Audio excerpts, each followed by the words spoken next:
Si una persona se bautiza siendo niña o niño, no está bautizada. Si una persona se bautiza en el nombre del Padre, del Hijo y del Espíritu Santo, pero por rociamiento, no está bautizada. El bautismo es el bautismo del creyente en agua. Se sumerge al creyente en agua. Y tiene que ser creyente en nuestro Señor Jesucristo para que se le aplique propiamente el bautismo, hermanos. Así que Pedro manda que estos sean bautizados igualmente como los demás creyentes debían de ser bautizados. Hay algunas observaciones aquí, hermanos, que debemos de hacer de esta historia que nos cuenta la palabra de Dios, de la conversión de los primeros gentiles, porque en verdad estos son los primeros gentiles que se convirtieron. Y hay algunas cosas muy interesantes. Y una cosa muy interesante que yo noto en este pasaje, hermanos, es que la gente religiosa necesita ser salva.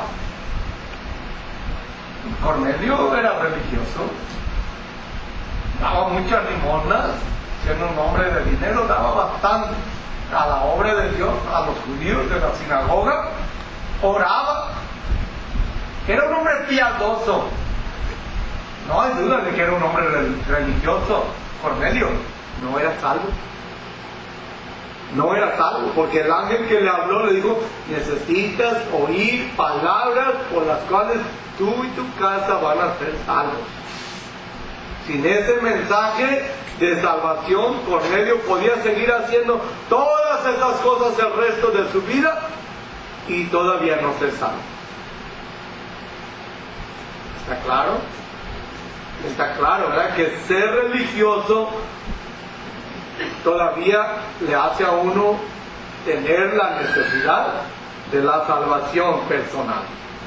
También aprendemos, hermanos, que el Evangelio es para todos. Pedro pensaba que nada más se debía de concretar de predicar a los judíos, porque él era judío. Y es cierto que Dios le encargó a Pedro el ministerio de predicar a los judíos en particular. Pero Pedro no podía limitarse nada más a los judíos, porque el Evangelio no era nada más para los judíos. Pablo pregunta en Romanos: ¿es Dios solamente Dios de los judíos? ¿No es también Dios de los gentiles? Ciertamente dice, también de los gentiles. No hay un Dios para los judíos y un Dios para los gentiles.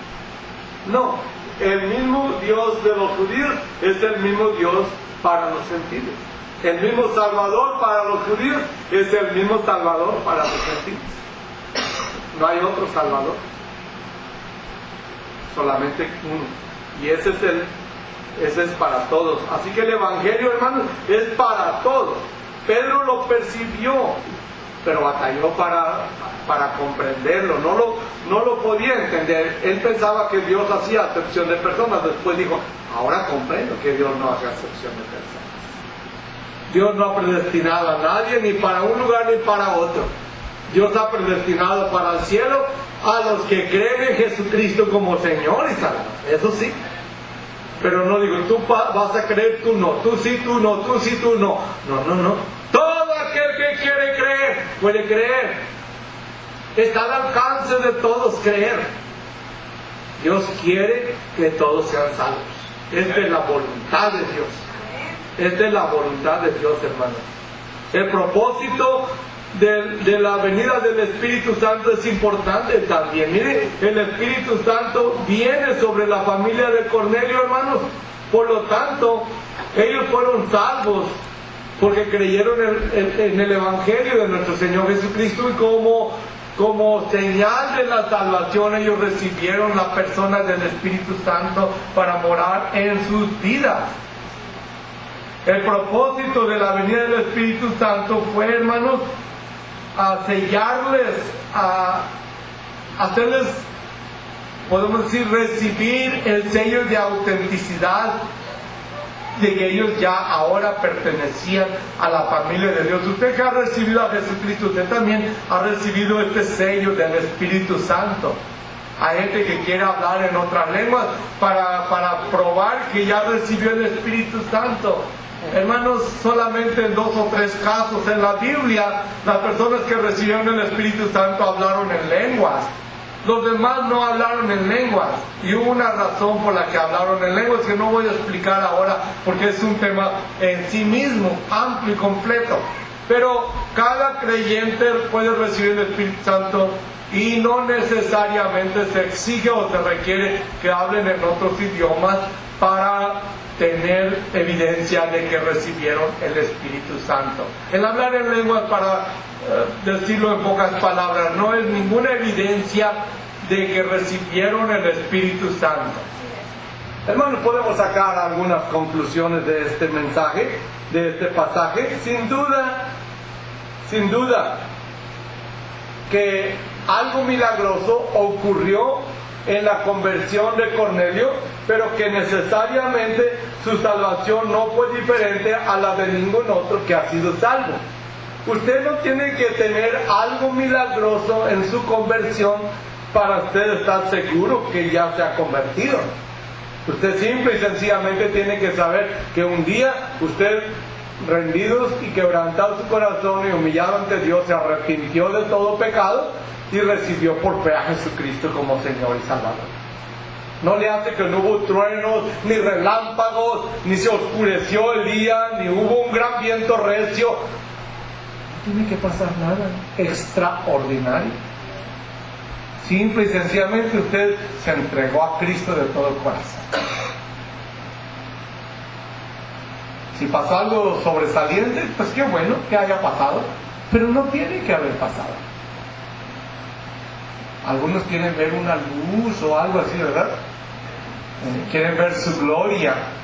No va a haber un cambio físico. Si es morenito, no espere que va a hacerse más güerito o algo así. No va a cambiar físicamente, va a cambiar espiritualmente, va a cambiar de adentro, hermanos. También aprendemos aquí que aquellos que oyeron el Evangelio de Cristo Jesús creyeron, respondieron con arrepentimiento y fe al Evangelio. Esa es la forma que hay que responder hoy todavía al Evangelio. Cuando una persona oye el Evangelio, ya que la fe viene por el oír y el oír por la palabra de Dios, es necesario que la persona responda con fe al Evangelio. Esa es la forma de responder al Evangelio. Creo, Señor Jesús, creo en ti como mi Salvador personal. Y también debemos ver que aquellos que creyeron fueron bautizados, hermanos. Notamos que aquellos fueron salvos en la misma manera y fueron bautizados de la misma manera que los primeros cristianos, hermanos. Fueron salvos por creer y fueron bautizados en la autoridad que el Señor Jesucristo dio. Se salvó por haber creído en el Señor Jesús, hermanos. Esa es la salvación, por gracia sois salvos, dice Pablo a los Efesios, no por obras para que nadie se gloríe. Y no se conforme a pensar, ya soy religioso, ya voy a la iglesia. Está bien venir a la iglesia y es bueno venir a la iglesia. Y si usted escoge venir a la iglesia, hace una buena elección. Pero el ser religioso no salva. Hay que tener fe en el Señor Jesucristo como su Salvador. ¿Quién podía ser más religioso que Cornelio, hermano? Ninguno de nosotros, yo creo. Porque los actos de religión que hacía Cornelio eran extraordinarios, eran muy buenos. Era religioso, pero no era salvo. ¿Quién podía ser más religioso que aquellos 3,000 que creyeron en Pentecostés? ¿Quién podría ser más religioso que el etíope que regresaba a su tierra porque había venido desde Etiopía hasta Jerusalén a adorar? Desde África había venido a adorar a Dios en Jerusalén porque era un hombre religioso, pero se regresó igual de vacío como vino a Jerusalén hasta que encontró a Felipe y le habló el Evangelio de Jesús y creyó.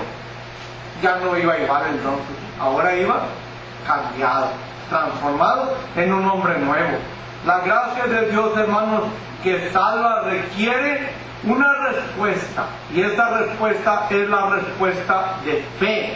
Hechos 10:43 dice: De este dan testimonio todos los profetas, que todos los que en él creyeren, ¿qué cosa? Recibirán perdón de pecados por su nombre.